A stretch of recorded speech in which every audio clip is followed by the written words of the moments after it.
Hey guys, how's it going? Nerdcules here. Gonna run through some awesome covers from some books the last few weeks. First, we got Spider-Man Black Suit and Blood, an awesome collage cover that collects a bunch of key Spidey stories in the black suit.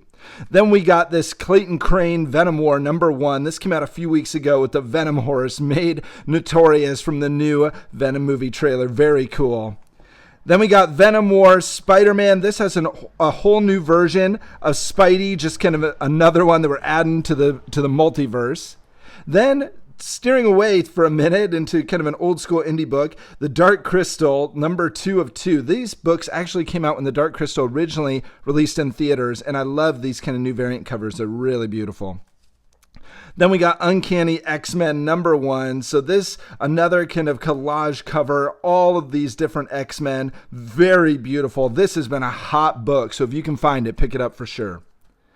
Next, we got Spider Society #1. I am a huge sucker for Art Germ, and I absolutely loved this Spider-Gwen cover. Very beautiful. Next, Werewolf By Night #1. This is the Red Band edition. I've been loving these Red Band books. You know, we just finished it up with all the Blood Hunt storyline, and Werewolf By Night just begs for it. So this is very cool.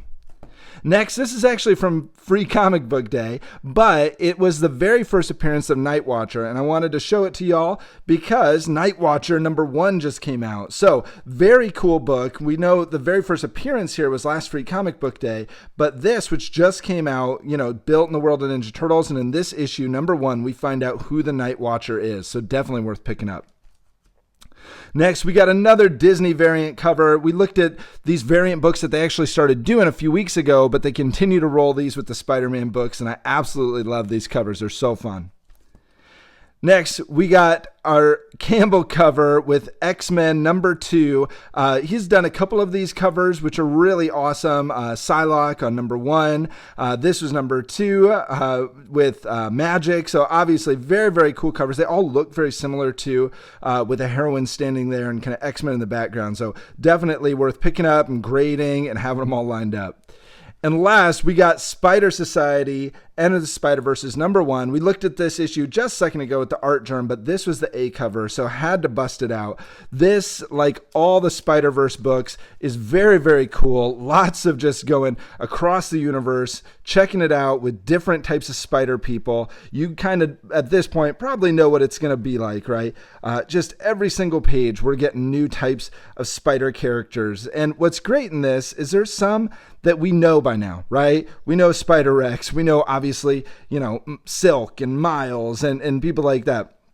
But these books can be really great in terms of catching up on other kind of lesser known versions of Spider-Man, or also introducing brand new versions. So, you know, we get a lot of the key names. The art is pretty safe, but overall, these books are always worth picking up because they're very fun. You can see they're action-packed every single page, and undoubtedly, they will introduce some new characters. And when they do, some of these books, they pop. So, very, very cool. Again, I love these Spider-Man books, and it gets me super excited for eventually when we get the 3rd installment of the Spider-Verse movies. But let me know in the comments, what are some cool books and covers you picked up this week? And until next time, high five, subscribe.